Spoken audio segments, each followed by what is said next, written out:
Good evening, everyone, and welcome to the Brant County Council meeting of November the 22nd. It's our first meeting of our new council. I'd like to welcome Jennifer Kyle, Lucas Oakley, and Christine Garneau to the council chambers. We're excited to work with you. I know you're excited to work with us. We've been seeing you peering around corners for the last couple of weeks, so welcome, and we'll begin our meeting. We're going to have attendance first, please. When I call your name, if you can just say present. Jennifer Kyle. Councillor McAlpine. Present. Councillor Oakley. Present. Councillor Howes. Present. Councillor Bell. Present. Councillor Pierce. Present. Councillor Chambers. Right here. Councillor Miller. Present. Councillor Coleman. Here. Councillor Garneau. Present. Thank you. Attendance has been taken. Approval of the agenda. Does anyone have anything for the agenda? Councillor Chambers. Mr. Mayor, I'd like, I see under bylaws, the third reading of the Mather drain is listed under bylaws. I have some questions and comments about the Mather drain, but it would be more appropriate to ask them under other business, the Mather drain and the Drainage Act. I think it's probably easier to put it under other business or new business, and we'll just let the bylaws stand the way they are. So we'll put the drain here. Thank you. I have something also for other business, but we'll get the agenda approved first. Anything else for the agenda? Seeing none, all those in favor? Opposed? Carried. Thank you. Declaration of pecuniary interest. Does anyone have one? 3 councillors, new ones. You better not have one. Good. We have no delegations tonight, which takes us right to number 5, which is the adoption of the minutes from the previous meeting. Those are the meeting of September 27th. Are there any questions?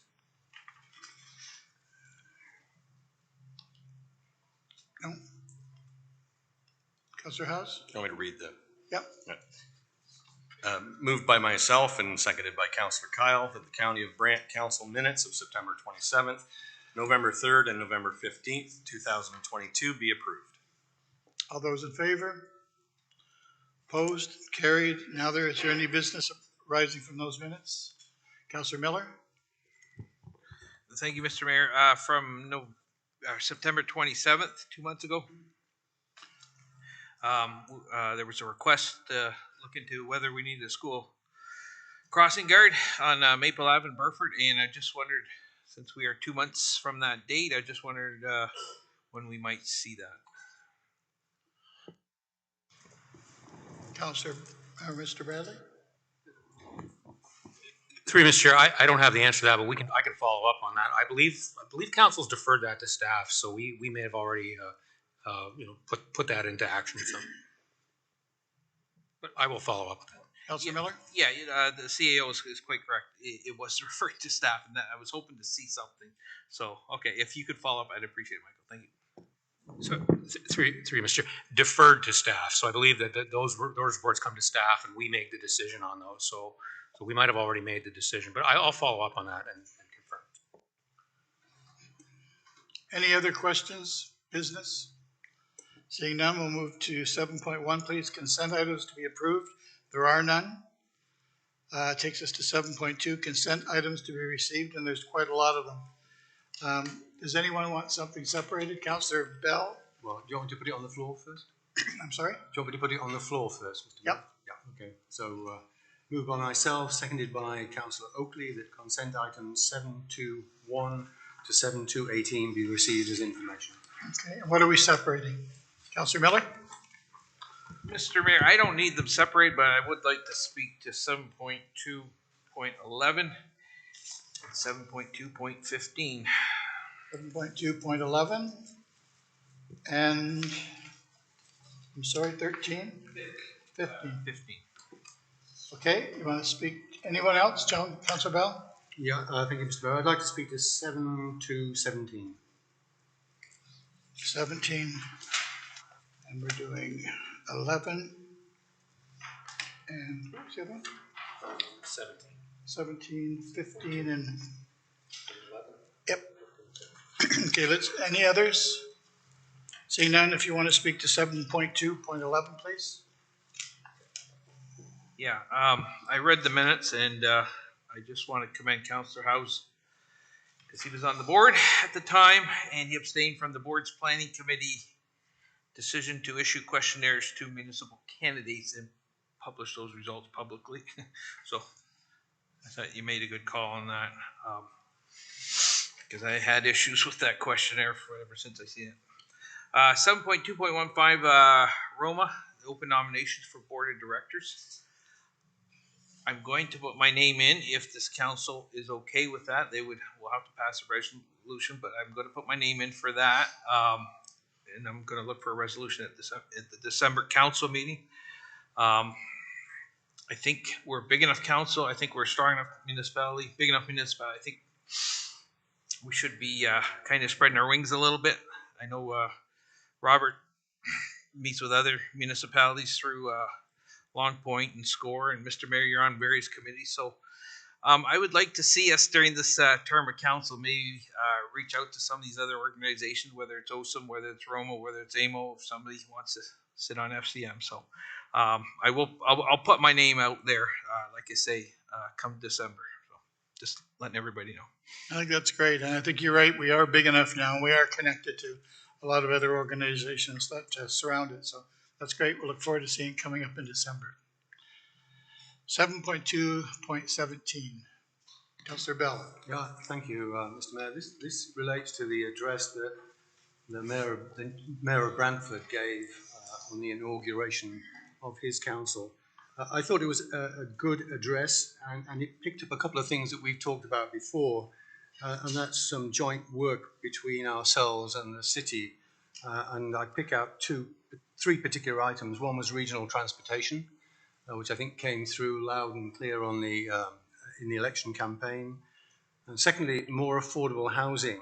And I think we need to step up our game in this coming year. And I would like to think how we can best use BME in that process, but also see some tangible progress during the coming term of office. And the third item was on automated speed enforcement, which has been a bureaucratic challenge for us for the last 3 years. It seems like the city has managed to overcome some of those, and is there a possibility that we can learn from them? There are a couple of other things that I think are worth flagging up.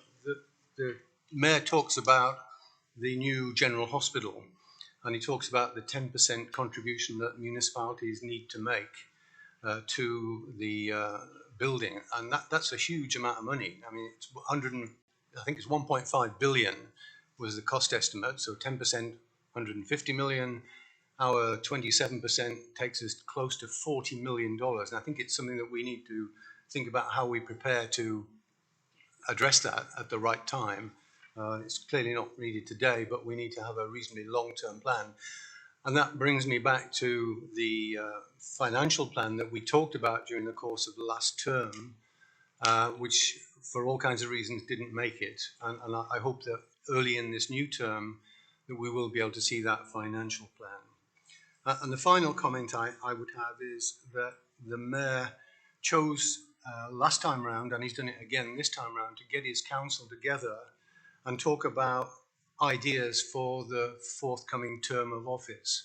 And I know we might have issues with, how do we do that in a public setting? We can't talk in a shaded room.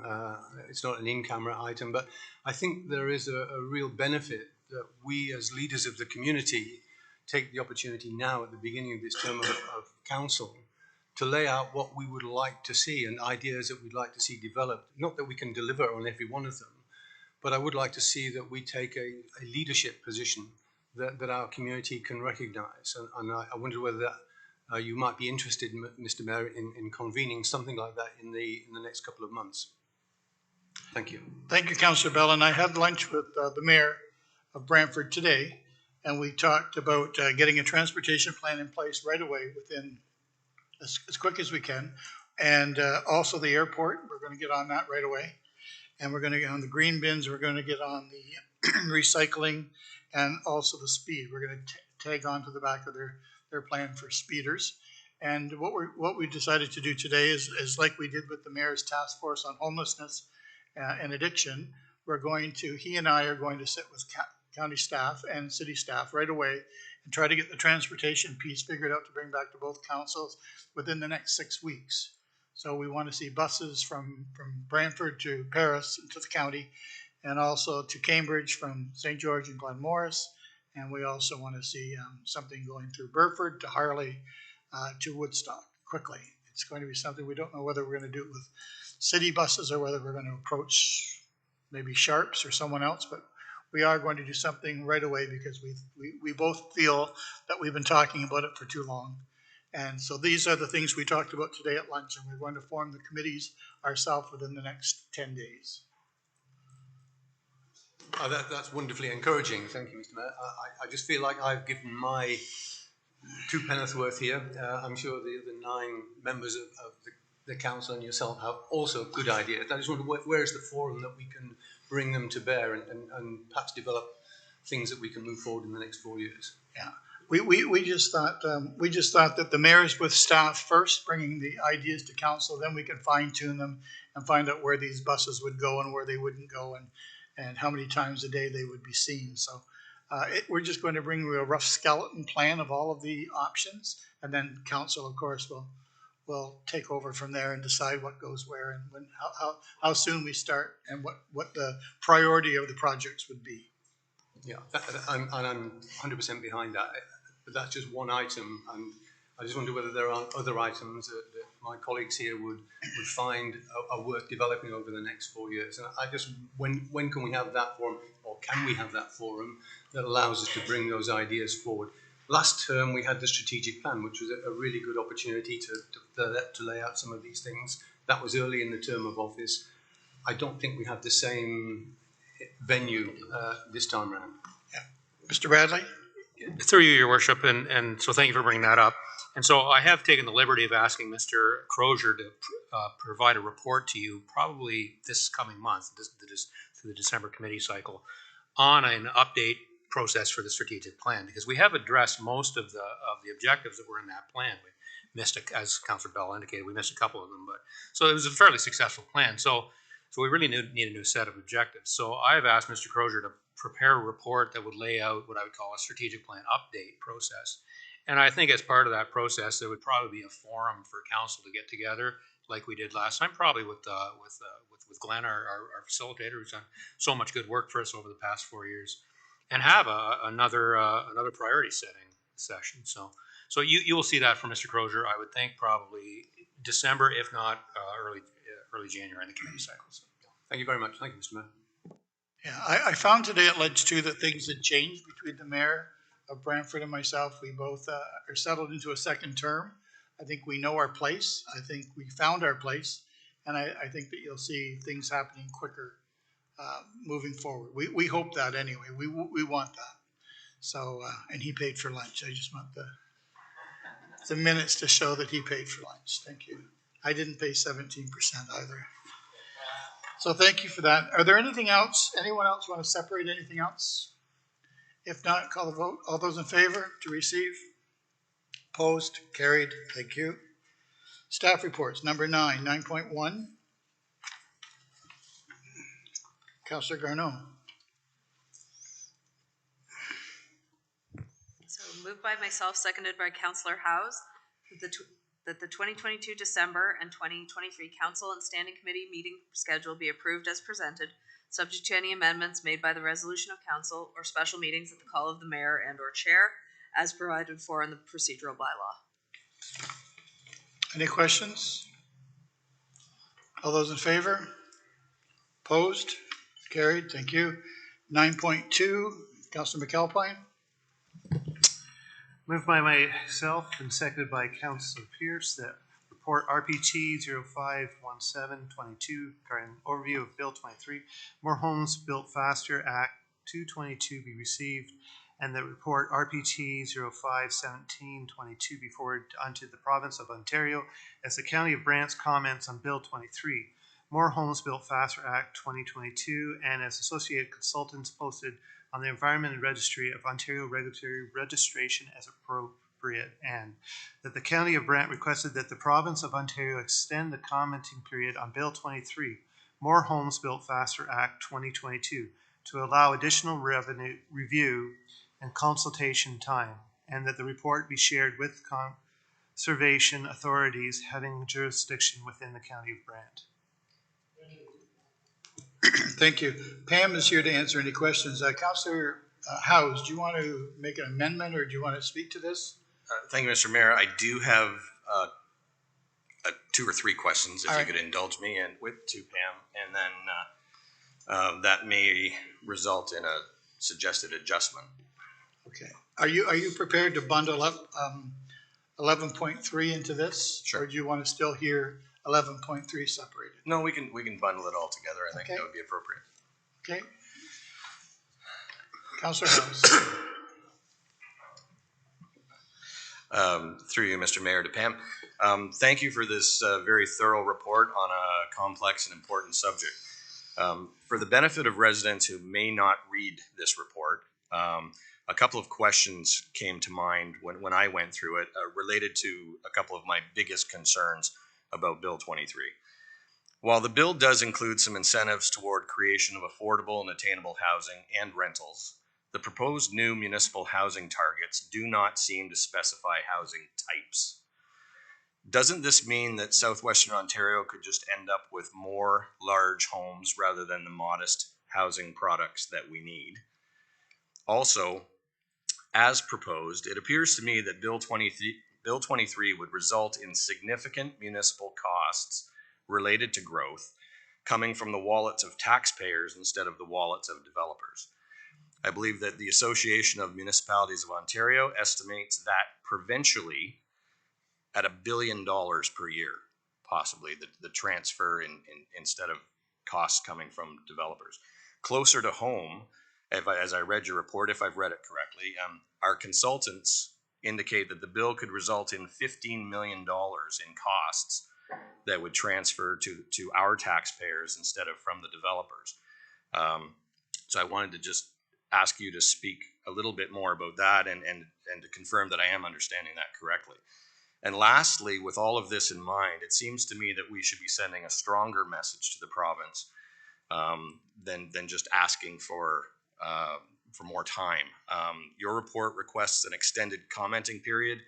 I'm wondering, can we also specifically ask that the province defer clause by clause review of Bill 23 at the committee stage, as appears in the Waterloo letter that I referenced, that we're kind of combining into this discussion. And I'm just wondering if others within our council are interested in seeing a stronger message go back to the province. But if you could start with those questions, please.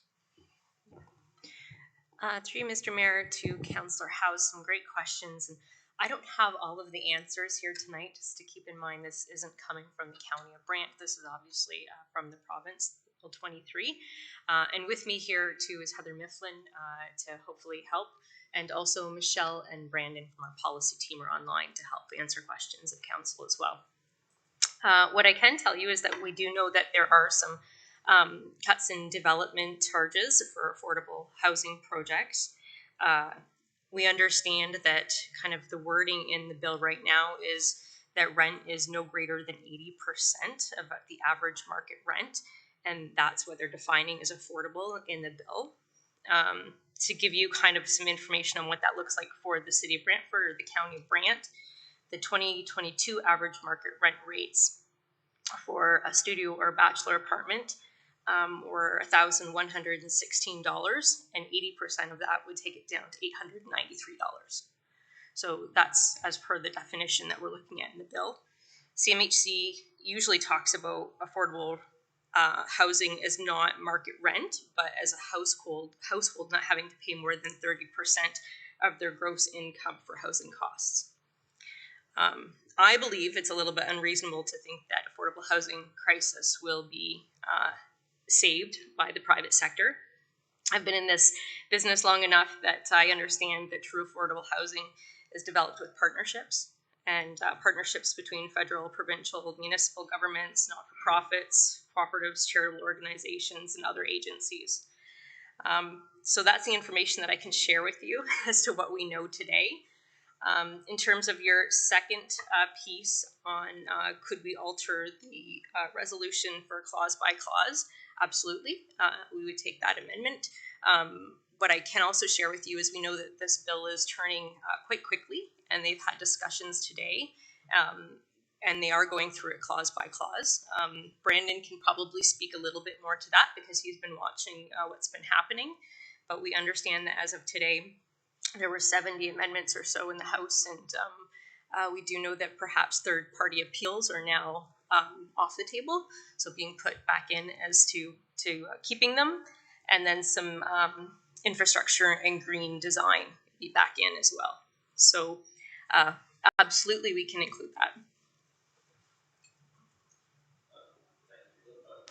Follow up, Mr. Mayor? Yes, sir.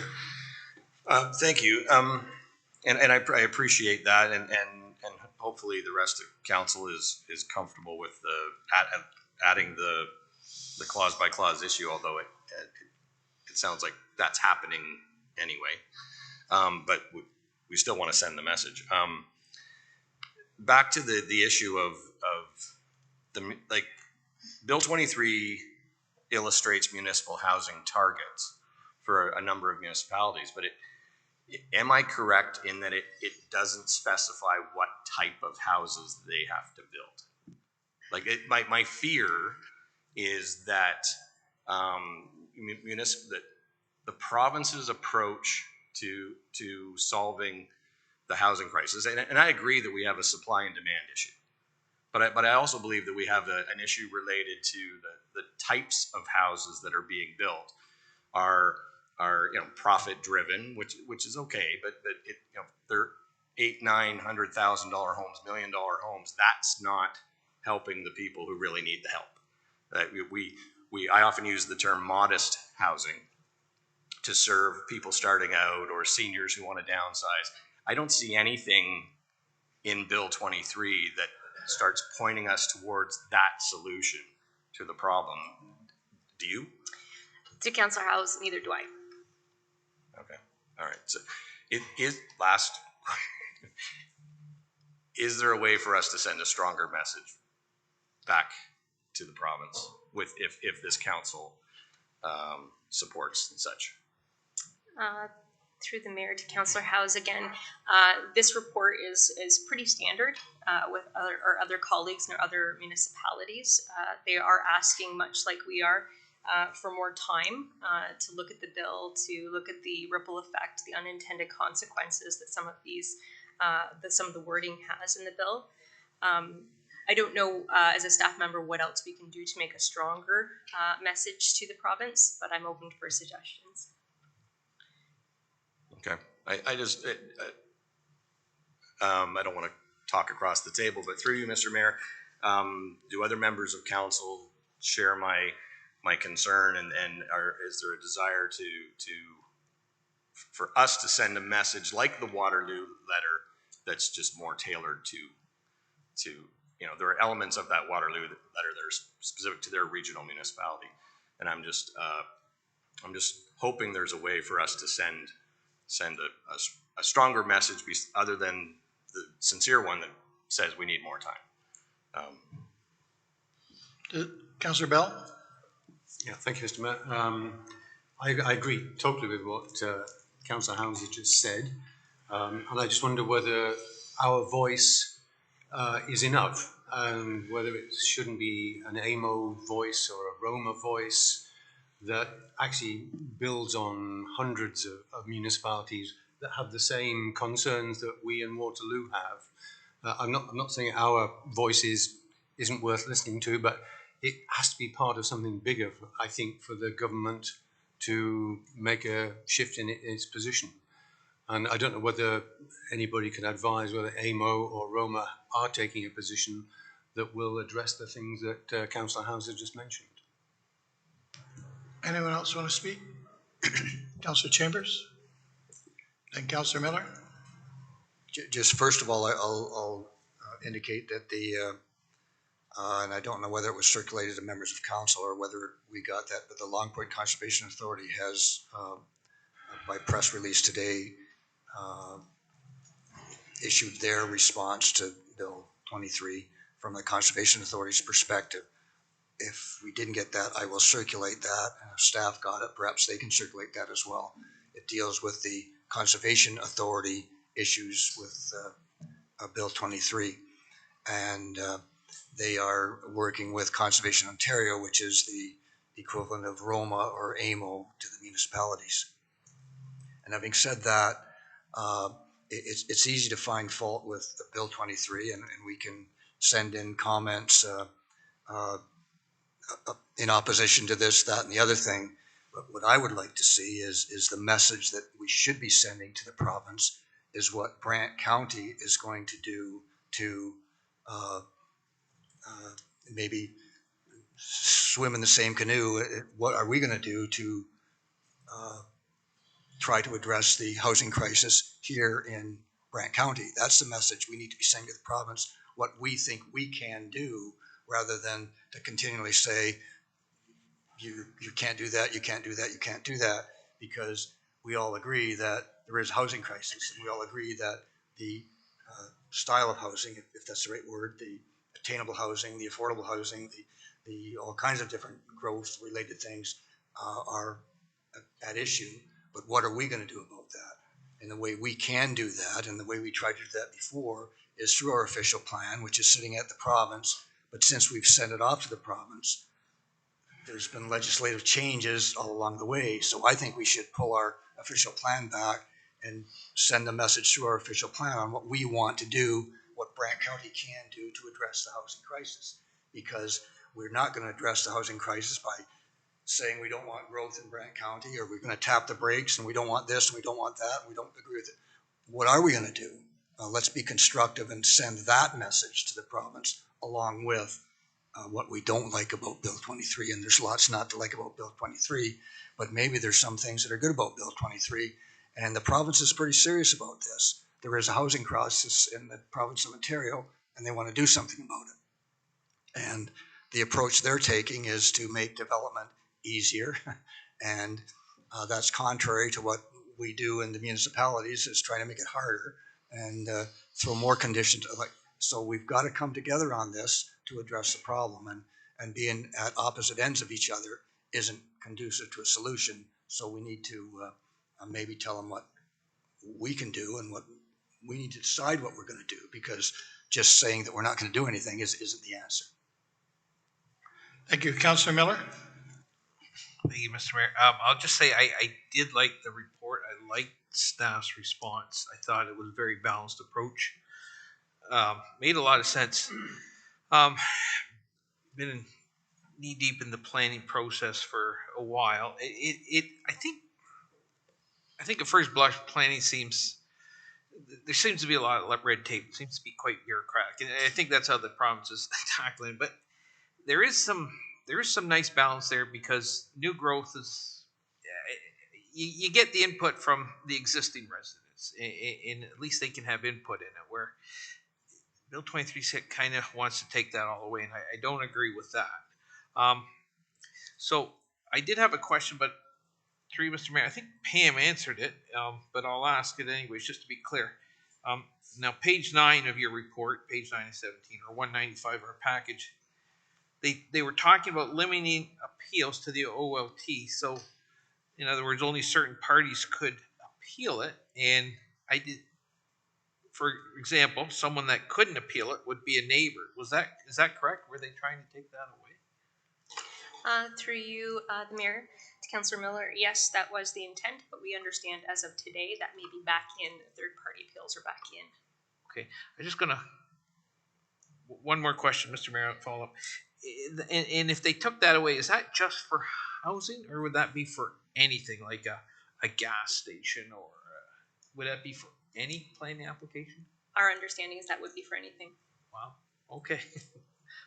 To me, that's kind of going from one extreme to the other. So, okay, I'm glad to hear it's back in, because I do support the right of residents who live here to at least have a say in how it proceeds. So, thank you. Councillor McAlpine, did you have your hand up? Yeah. I was just going to comment that AMO did actually put out a press release last week saying that they were taking much the same stance as we are here at the county. And I agree with Robert that I think it is important to emphasize that what we have been doing at this county level through our official plan is looking at ways to be constructive, do this, take it on seriously, how we can do more housing through our additional residential units, proposals that we've brought through to make it simpler for people to build new residential units, more intensification. And so I think we've been very proactive, and I think it's important that we have demonstrated that we are responsible, and we're not just saying no more homes, right? Because there is some people out there that don't want more apartment buildings and more stuff like that. So, so I think it's important to be constructive, as you said, and show how we have been constructive. So, Councillor Bell? Yeah, thank you, Mr. Mayor. Just going back to the official plan, if I may, it has been sitting on the minister's desk now for, I think, 15 months, something like that. And we did set out what we wanted to do. We didn't hide behind we can't grow. We actually said we will grow to the targets that were given to us. There are, of course, plenty of opportunities to grow beyond that, but we as a council chose that we were going to run with the target that we had. I do think, though, that it needs to be adjusted given whatever this turns out to be. But at the same time, there's a very practical issue, and I think that's the downloading of costs to the municipality, which we need to really reflect on it. I thought the number was 15.7 million over a 5-year period. So our official plan runs over a 30-year period. So if I just prorate that, we're talking maybe $100 million worth of difference that we somehow have to make up. And that comes down at the moment to the taxpayer. And that for me was the biggest practical issue that we can push back on in just taking Councillor Chambers' line. This is very much, this is not what we want. What we do want is what we put in our official plan. And if we can re-emphasize that, that's great. But this download of costs will really have a marked effect on our ability to do the things that we wanted to do in the official plan that we submitted. Any other comments?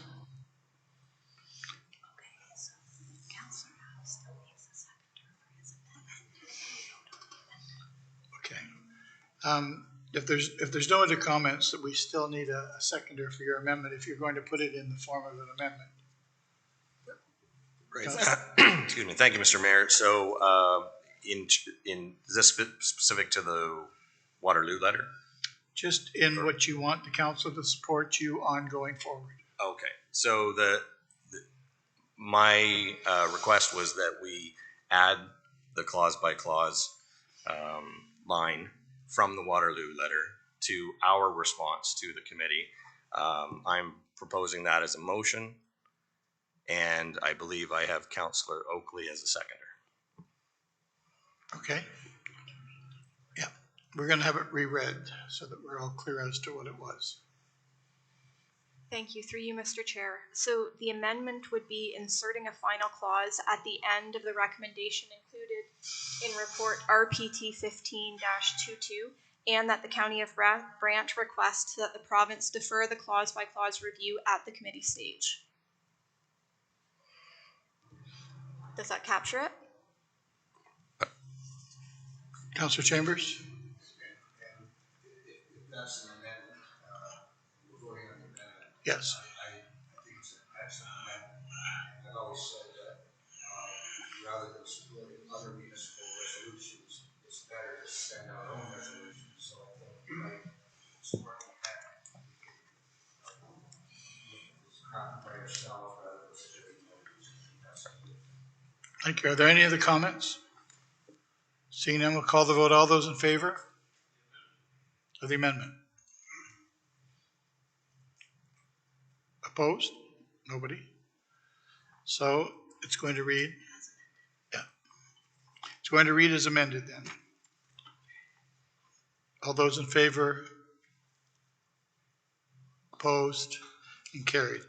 So I think because I think this is at the second reading already, and they hope to have this wrapped up by the end of the year. It's just like they do to us all the time. They give us 20 minutes to think about it, and then they do it. I think that sometimes when you're dealing with the province, because you can only say so much out loud about the province, because we need the province for everything we do. They give us money and they give us support, and they do what they do. But I think because this is going to happen so quickly, and it's going to happen with or without our letter, I think we need to just take care of our own county. I think we need to keep going and keep having an idea of what we can do, whether it be all year round trailer parks and some residential buildings with some apartments above. Maybe we should be building our own, controlling our own destiny. Sometimes you have to go back and take care of yourself. Take care of the people that voted for us, not worrying about people in Sudbury and people in Moosonee. We have to take care of ourselves. So although this is very important to the whole province, I think we should still be thinking about taking care of what's best for Brant County. So with that being said, that's finished, and we're going to go to 9.3. Council technology equipment options, and that's Alicia. Do you want to speak to that? Oh, we have to get on the floor first, sorry. Councillor Kyle. Yeah, thank you, Mr. Mayor. Moved by myself, seconded by Councillor Bell, that RPT 35022 2022 to 2026 Councillor Technology Resources be approved, and that councillors provide the clerk with their preferred equipment solution option by November 25th, 2022 in order to facilitate purchasing. Thank you. Through you, Mr. Mayor, this report is essentially outlining the options which are available to councillors moving forward for this term of council. And so just to be clear, this report, council is approving the options available, and then individual councillors would be requested to contact me with their preferred option. A few questions that I have received is, are councillors able to mix and match between the two options? And I have heard back from Business and Technology Solutions that although that's not their preferred solution, it is available. So if somebody perhaps wanted an iPhone and an iPad, that would be an available option. Thank you. Councillor Pierce? Thank you, Mr. Mayor. I think you just answered it though, Alicia. So if we flip that around, I don't need another phone, but I would much prefer the laptop than the iPad. So we're able to go just strictly the laptop instead of like without the phone. We can do that then? Through you, Mr. Chairman, yes, that would be an available option. Thank you. Councillor Chambers? Yeah, and I'd like to have a hybrid approach as well. And just from a practical example, the iPad that I have has the data plan or whatever they call it, where I listened to the meeting last night in the cab of a tractor, as a matter of fact, because I have the data plan with the iPad. If I have a laptop without that, then I'm kind of lost. I've got to get home and do it on here.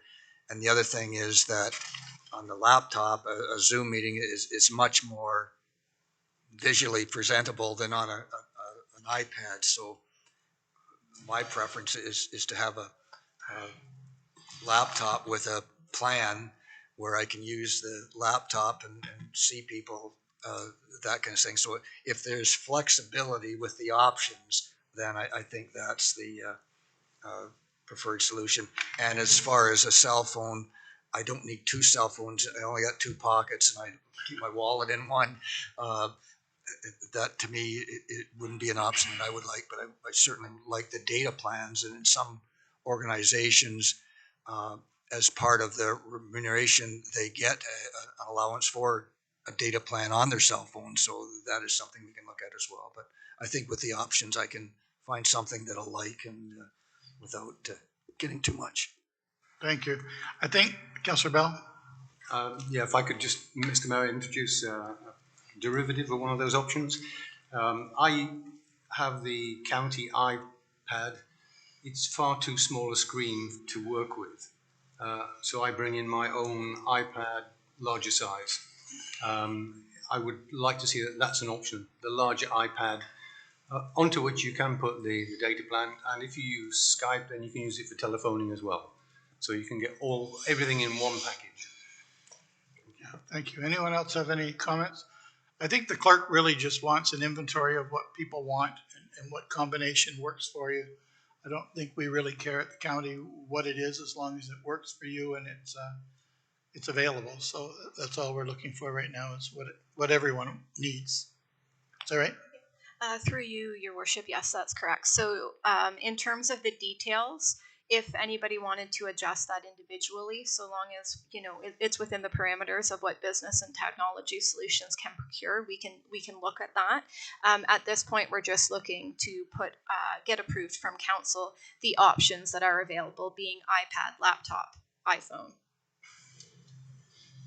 Yep, everybody's clear. All those in favor? Opposed? Carried. Thank you. Excuse me if I seem surprised, Councillor Kyle. Every Kyle I know is a male, so when I said Councillor Kyle, I'm expecting a man's voice to come out because everyone I know is, and then you speak. So I did look a little startled when a lady's voice came out of the name Kyle, so that was my fault. 9.4, Councillor Expense Account. Alicia, do you want to speak to that too? Councillor House? Thank you, Mr. Mayor. Moved by myself and seconded by Councillor Chambers that RPT 352-22 Councillor General Expense Account Policy be received as information and that the General Expense Account Policy for councillors be approved. Any questions to the clerk, Councillor Miller? I think this is new. Can somebody remind me where this came from? Because I'm just racking my head on what expenses I could put on there or would put on there. Through you, Your Worship, to Councillor Miller, yes. So this was the expense account recommendation that came out of the remuneration review.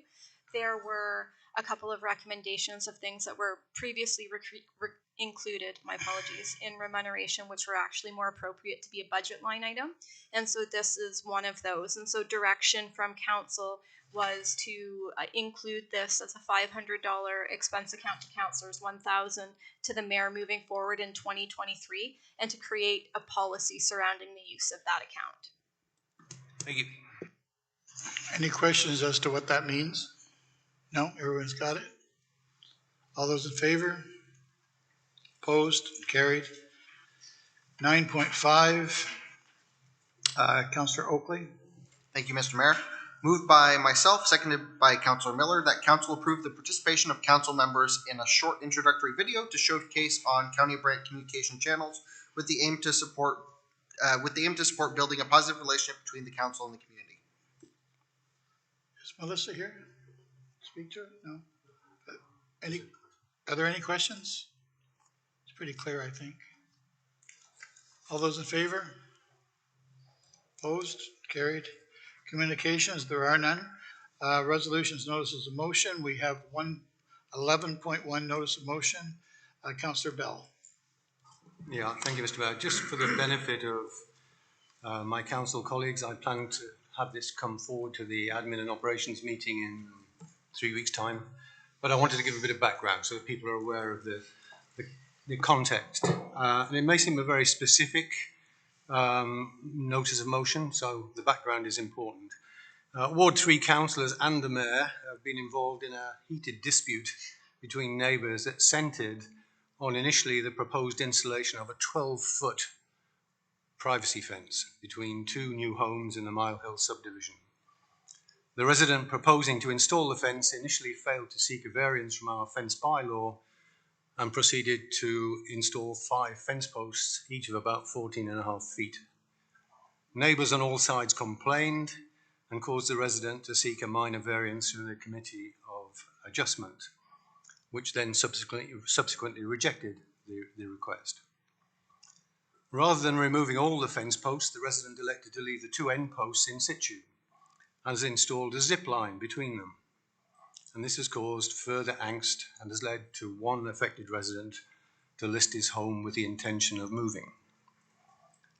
So the resident with the zip line is apparently not out of compliance with any of our current bylaws, but his behaviour is seen by neighbours to be both antisocial, potentially unsafe, and certainly unneighbourly.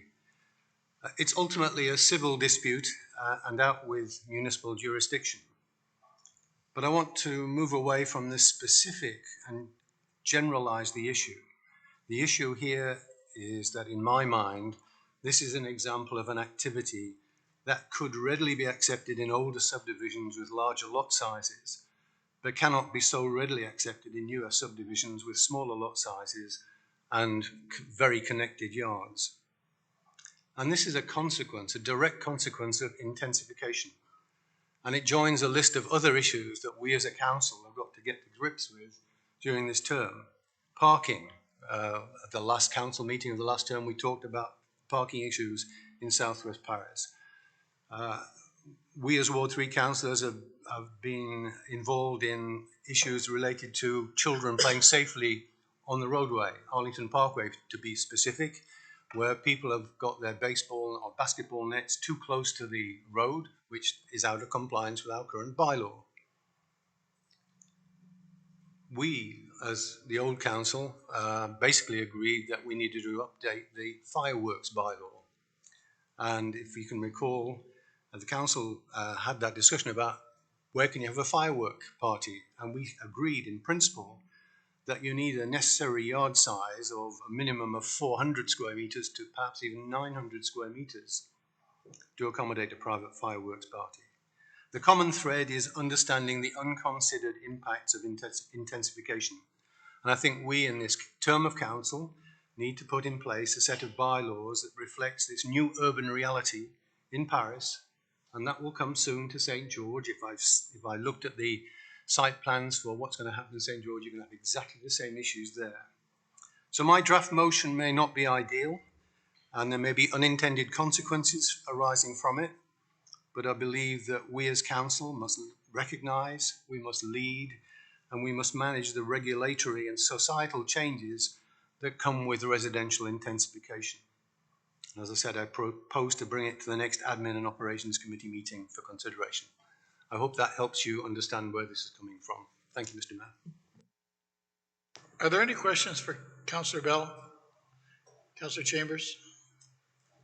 So if I understand it correctly, this is going to be discussed at operations rather than now. So he's just basically giving the notice now, if that's understand. Yeah. If I may say, Mr. Mayor, yeah, that's right. I think one of the learnings I had late in the council session of last term was I did not do it the proper way. I think this is the proper way. Yeah, that's excellent, and I appreciate that, and it will be a good discussion because I'll just give a hint that I feel that municipalities should not be dealing with matters in the backyards of the residents of the county. Okay, any other comments? No? Okay, I guess we're just knowing that that's going to happen, Councillor Bell. We'll move on to 11.2, which is a notice of motion brought forward by Councillor Miller.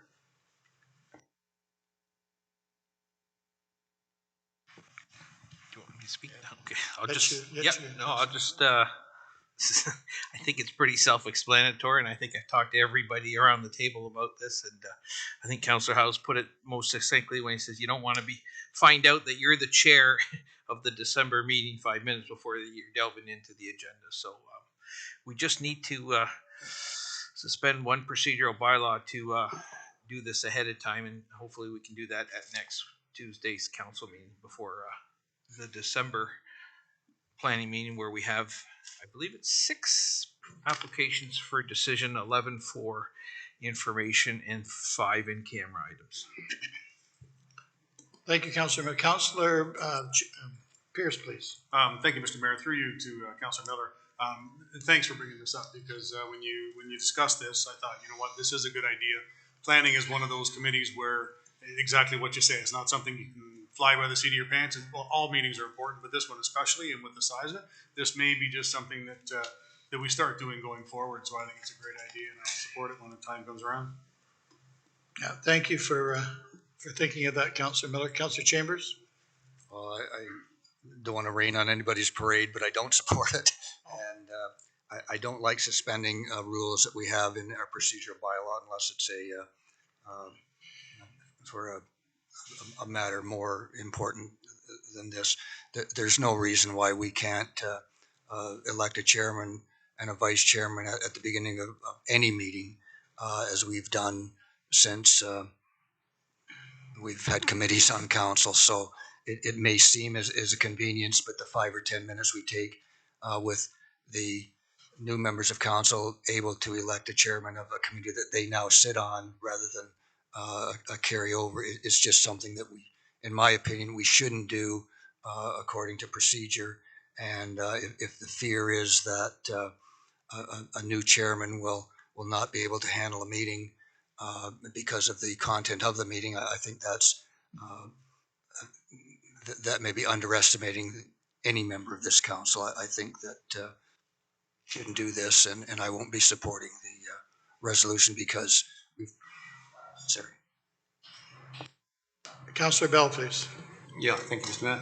I do support this, having been the chair for 2 years and the vice chair for 2 years, and having waded through a lot of preparatory work that our staff give us.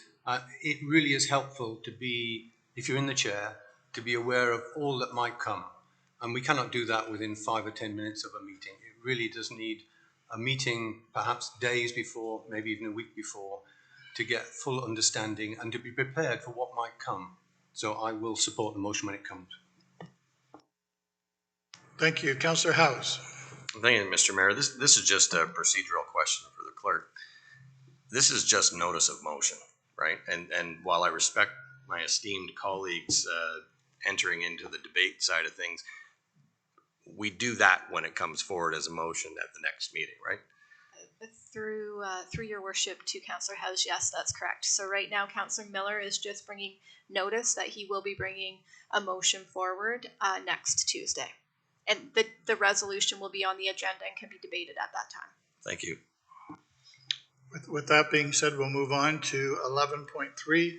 Councillor House, are you letting this stand with the last motion? Yes, Mr. Mayor. Thank you. We're going to move on to number 12 then, please, which is other business. Councillor Chambers had something, and then I have something.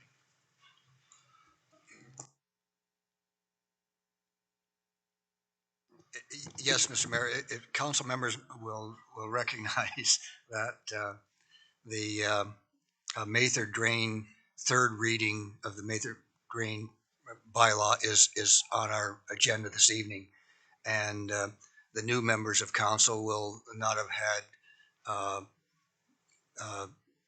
opportunity to follow the course of the procedure of the Mather Drain, and because most would happen before the election, and the point I'm making is that the Mather Drain is a result, part of the process of the Drainage Act, and the Drainage Act can be a very complicated and interesting thing. And I remember when I was first elected on council many years ago, one of the first books I got was a book on the Drainage Act.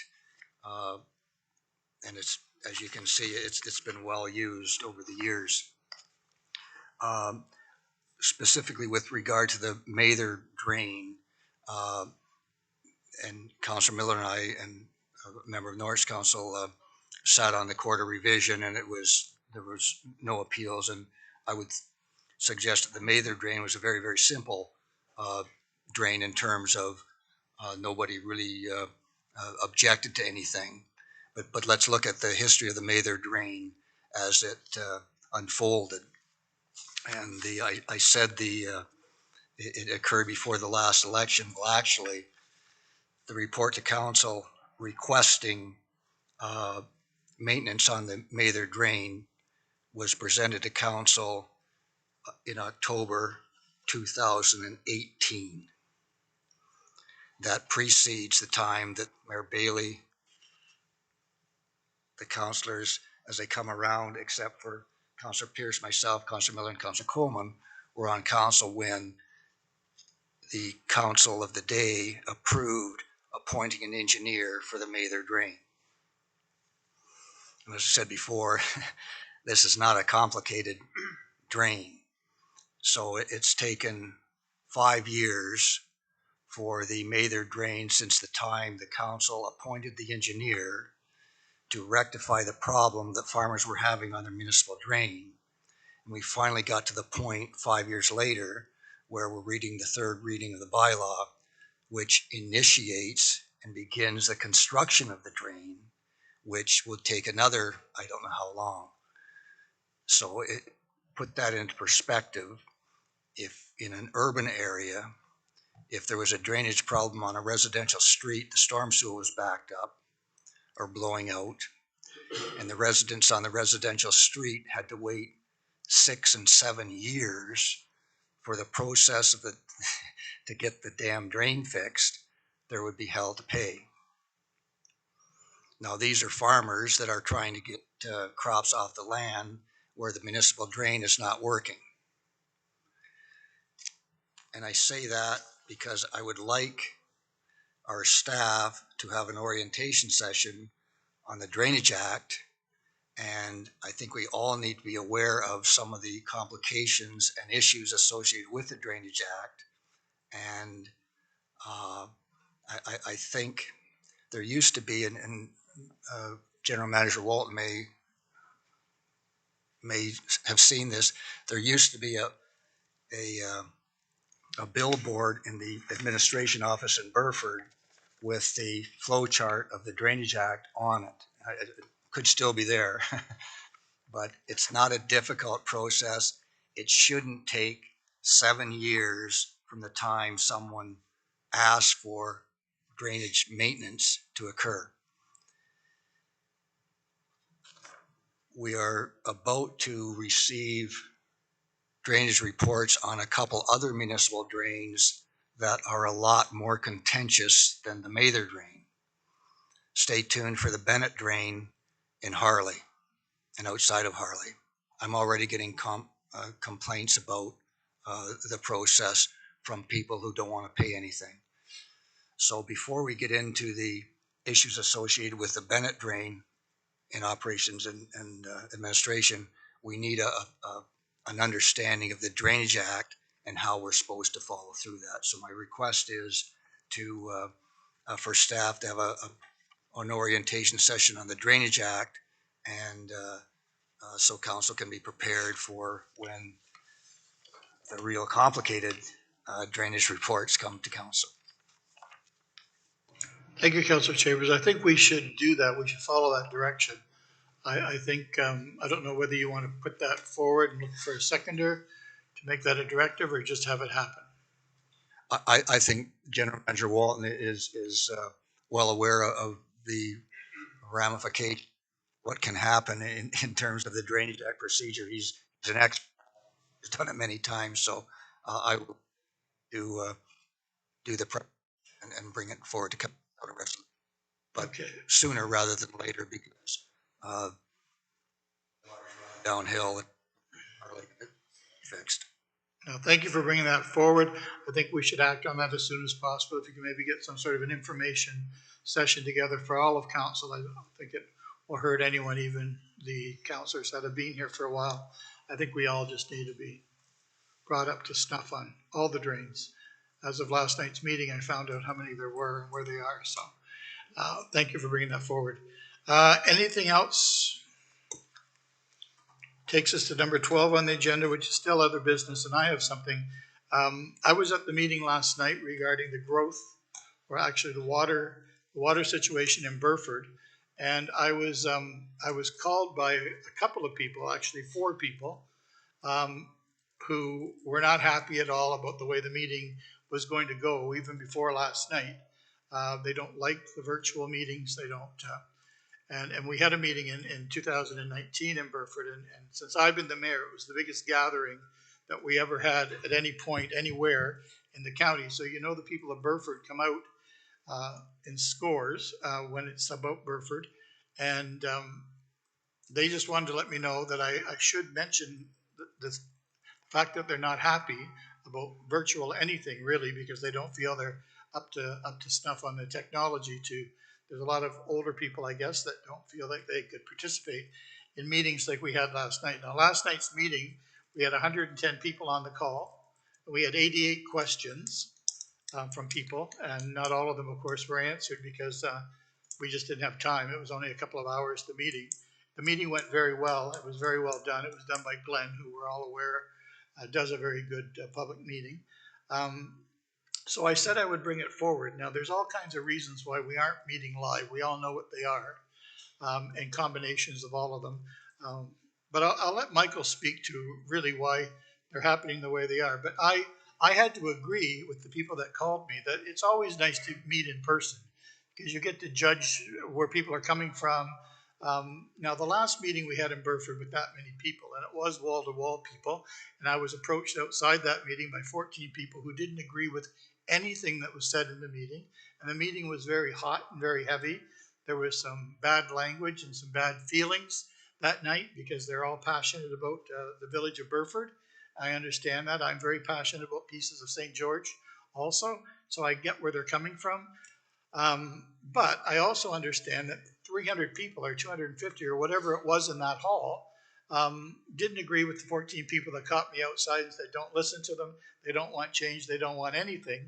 We do. We're young. We want things to proceed in different ways.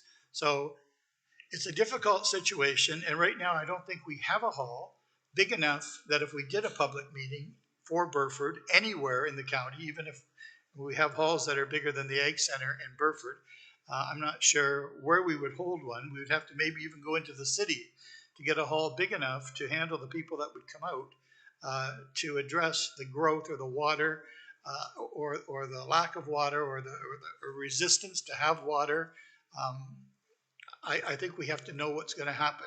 I did get a promise from the people that called me that they would behave and that they would wear masks if it was a time where they needed to wear masks. So they were prepared to comply with whatever measurements we put in place to have the next meeting of water and the talking of water or the option of not having water in Burford as a live meeting. So I'm going to turn it over. I promised I would mention it tonight. I mentioned it last night on the call at the meeting. And I think I'm going to turn it over to Michael Bradley, and he can give me his 2 cents worth as to what's going to happen moving on. Thank you, Your Worship.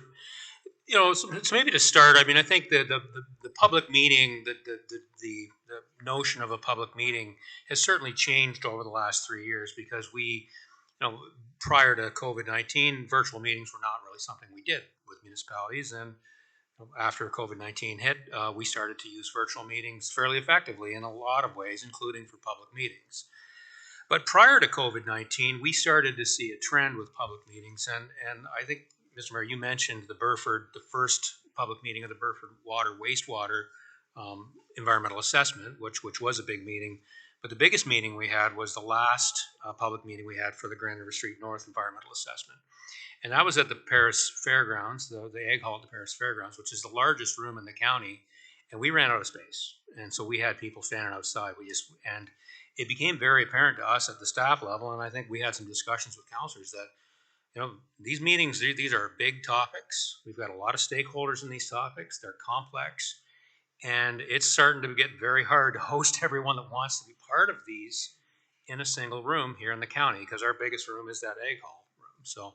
So we have choices. We can move to an arena floor, which we can only do in the summer because the arena floors are covered with ice.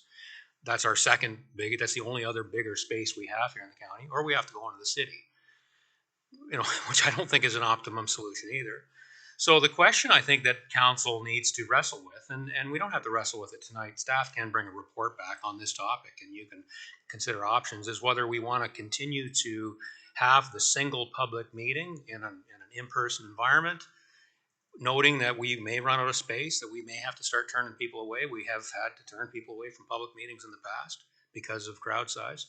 Or do we want to start using what I would call a hybrid approach, which is what we're proposing to do with Burford going forward, which we will have some virtual meetings and we'll also have some smaller by sign up in-person meetings. I think the idea would be to have some smaller workshop type meetings, or I think we used to call them open house type meetings. So rather than the big public meeting where we have somebody at the front and there's a large group of people and there's questions, which again, I don't think we have the space for, as the mayor indicated.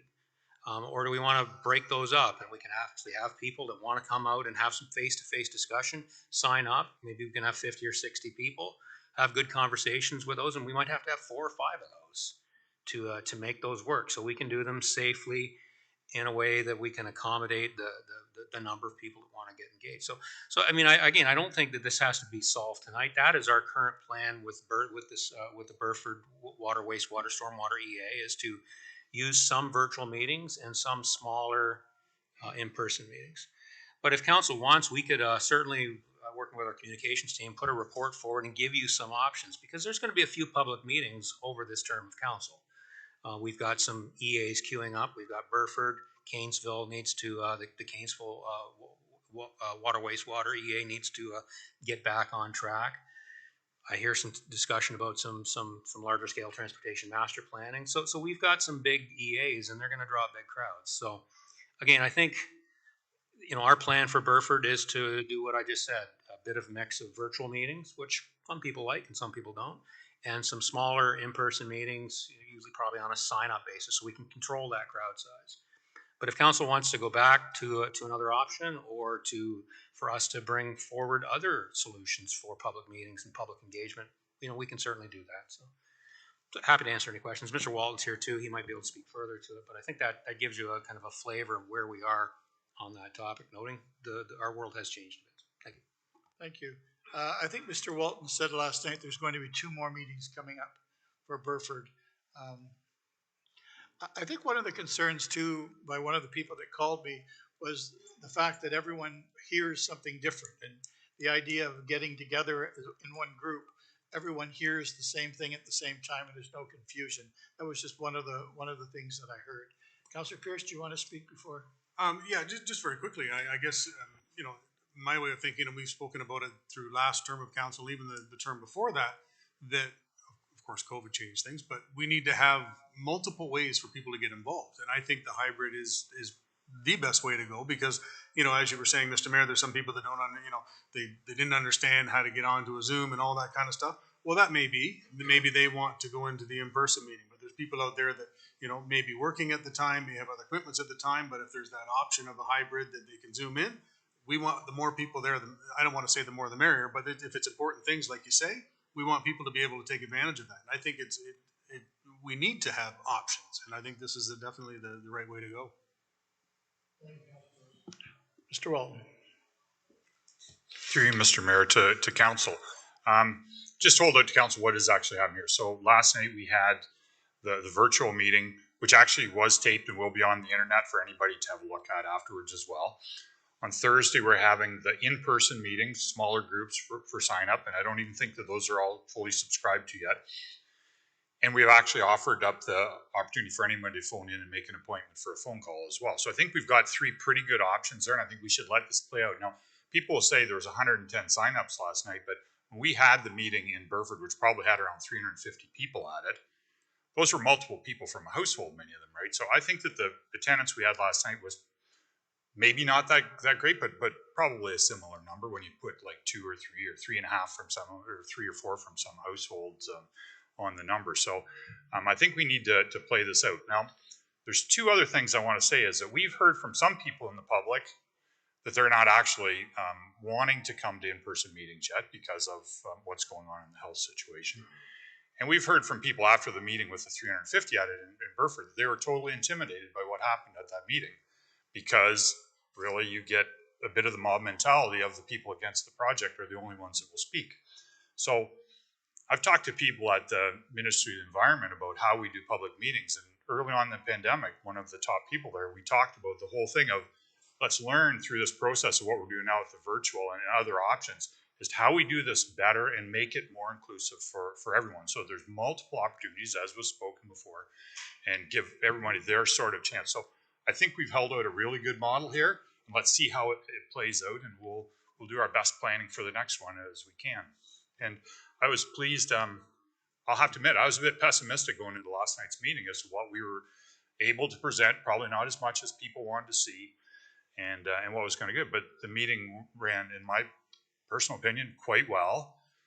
We've already had feedback today from a number of people where we've actually gained some information from them that is stuff that we want to hear and need to hear as things progress. And so I'm holding it out there as a pretty good success. And we're this far in the process. We got a long ways to go there. So I think let's look positively towards the future on that project. Thanks, Rob. Councillor Chambers, please. Yeah, and while Rob is there, I did listen to the meeting last night, and after the meeting, I did send Rob an email saying that it was a job well done. The meeting went well, I thought, and it was maybe a little bit fast paced for the information that was provided, but I think it was handled very, very well, and I made that compliment, and I'll do that again. It was Rob handled the meeting very, very well, as did the facilitator and the consultants. Uh, I, I think we may be. I don't know why we're being so afraid of the people in Burford. They're pretty good people, as the facilitator said last night. Um, the important thing is for these meetings is to provide the people with information. The fear is that they're going to come and rebel. Well, they don't know what they're rebelling against because we haven't told them. Like, we got to get them the information, and that's a multi-pronged approach. And we've done open houses, and we've done the virtual meeting, and we've done. We're going to be doing the individuals. Anybody can call. David gets emails, and I get emails, the mayor gets emails, asking questions, etc. General Manager Walt makes a good point. This is a long process. There's no decision going to be made before Christmas that Burford is going to have water and sewer. Like, that's just not going to happen, and it would never happen. And I think the people in the community that are fearful of that happening are learning that that's not going to happen by getting the information that is being provided to them. Part of providing information is presenting the information to the people. And some people are uncomfortable with virtual meetings. Some people are. Some people are uncomfortable with one-on-ones. Some people just want to go and listen and have a night out with the neighbors. So I don't have a problem, and I think we should have a public meeting. I don't think we're going to have the floor of the arena. We never have before, and the Ag Hall may be filled, but give them a chance to come out and visit and talk amongst themselves. And that's, I think, a good part of the process. And they will understand, I think, that the council and the county of Brant are looking out for the best interests of the people. We're not trying to do anything that they don't want done, but we are providing information, and that's what the EA process is about. Decisions about water, and so that's going to come way down the road, and we're not even close to that yet. We're at the information session, so let's have a public meeting and let the people come out, and there's no rush, or there shouldn't be. And I did have a conversation with a gentleman that called me this morning, and what was upsetting to him was that all this has to be done before Christmas, and the information has to be in before. Well, there's no time constraints here. Let's slow and steady wins the race, and we want to win the race, and the race is to provide information to people so they understand what's going on with correct information and not rumors and misinformation and fears and that kind of thing. So yeah, let's have a public meeting. I'll be there, and then there'll be coffee and cookies, and some people will get wild and some won't. And if we have a facilitator like we had at the virtual meeting, I think it'll be a very productive meeting, as has happened in the past. So let's have as many meetings as they want to have. It's their town and their process, and we're just the facilitators of the process. Thank you, Councilor Chambers. Councilor Miller. Just, I'll say thank you, Mr. Mayor, for bringing it up. I've heard from a lot of people that would prefer a big public meeting. I heard from a couple people by email that it's funny, they contact me by email when they couldn't get on the meeting last night for whatever reason. They weren't able to log in. Okay, it happens. I know myself, I missed about a quarter of the meeting just because I got bad internet. Obviously, you know, guys know I'm working on that for everybody, but it happens. And like Councilor Chambers says, I mean, Burford, they're not bad people. And sometimes democracy gets a little bit messy, but when you muck through it together, you kind of get there. And I would like to give the people of the town some agency in the discussion. I don't like it to be a monologue. I like it to be a dialogue. And how do you do that? Well, I think meetings. So what I've said to the people that have asked me for public meetings says, well, okay, you don't like what they're doing. What's the proposed information procedures right now with the online and whatnot. I says let's just go online if you can. Go to the smaller meetings, and if you still feel that way, let me know, and we'll talk about it in December. So we're I'm asking everybody to give it a chance, is what I'm doing. So, but might not be able to change some minds there. Thanks, Councilor Miller. Any other questions or comments about town hall meetings versus virtual meetings? No? Thanks, Mr. Walton. Oh, Mr. Walton? Through you, Mr. Mayor, to council, maybe when we do our primer on the Drainage Act, we'll do a little bit on the Class CA. There's a lot of similarities, and I think I think that there was a lot with the new council in 2018. The CAO at the time did a lot of work on the EA process, and we had obviously Grand River Street North and a couple other big EAs which were going on at the time, and I think it was really helpful, and we can certainly do that at the same time. So, thank you. Thank you. Councilor Miller. Through you, Mr. Mayor to Mike, I think the most controversial meeting that I've ever been at, and I think you were there too, was should part of Brant County be in the green belt?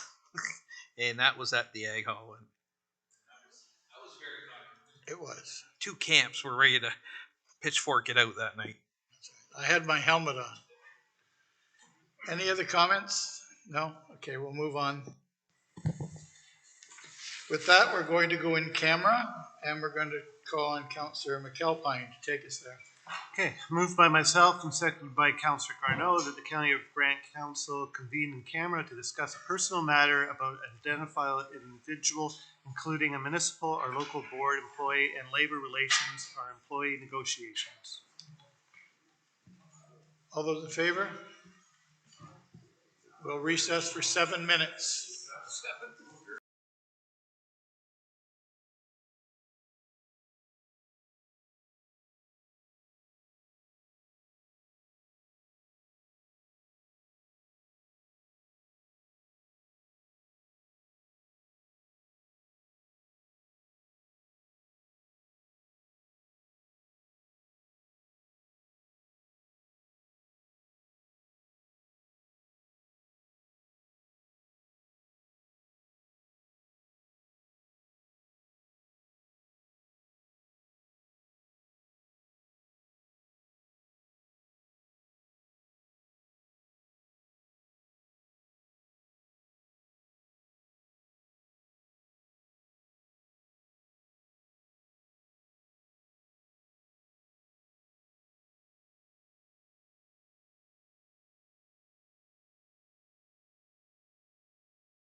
Thank you. We're back in open session. 13.6, councillor appointments. Councillor Miller. Thank you, Mr. Mayor. This is moved by myself, second by Councillor House, that the nominating committee report be approved, and that the following members of council be appointed to boards and advisory committees. And I will present this motion as written, which I think members at home can see this or watching on YouTube. Yes, please. And on the screen. Any questions? All those in favor? Opposed? Carried. 13.7, citizen appointments. Councillor Chambers. Mr. Mayor, it's moved by myself and seconded by Councillor Garneau that the following citizens be appointed to board and committees for the 2022 to 2026 term of council, serving at the pleasure of council. And I refer you to the screen as the appointees are listed. Everyone agrees. All those in favor? Opposed? Carried. 13.8, employment contract. Councillor McAlpine, if you want to bring it to the floor. Moved by myself and seconded by Councillor House, the employment contract discussed in camera be ratified. Everyone's clear. All those in favor? Opposed? Carried. Moving to number 14, bylaws. Councillor Chambers, are you okay with that bylaw that you questioned to stay in the package? Thank you. Councillor Miller? I think moved by my bylaws. First reading of bylaws is moved by myself, second by Councillor Bell. That bylaws 113-22 to 115-22 be now read a first time. All those in favor? First reading. If you could read it for the second time, Councillor Miller, please. Bylaws second reading moved by myself, again seconded by Councillor Bell. That bylaws 113-22 to 115-22 be now read a second time. Thank you. And all clauses and preambles be adopted. Thank you. Are there any questions to the bylaws before the third reading? Seeing none, all those in favor?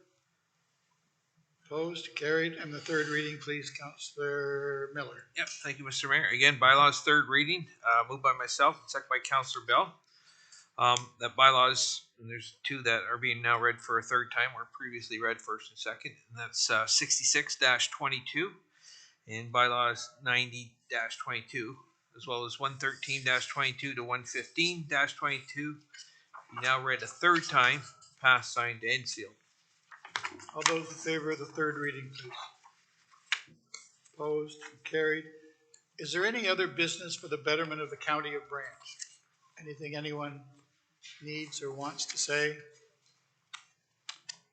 Well, congratulations on your first meeting. It was easily maintained and achieved, so thank you. I'm just looking for an adjournment, although I don't have to. Councillor Garneau, you're going to adjourn the first meeting. Thank you, and we're going to meet again on Tuesday, November the 29th at 6 o'clock. Meeting adjourned.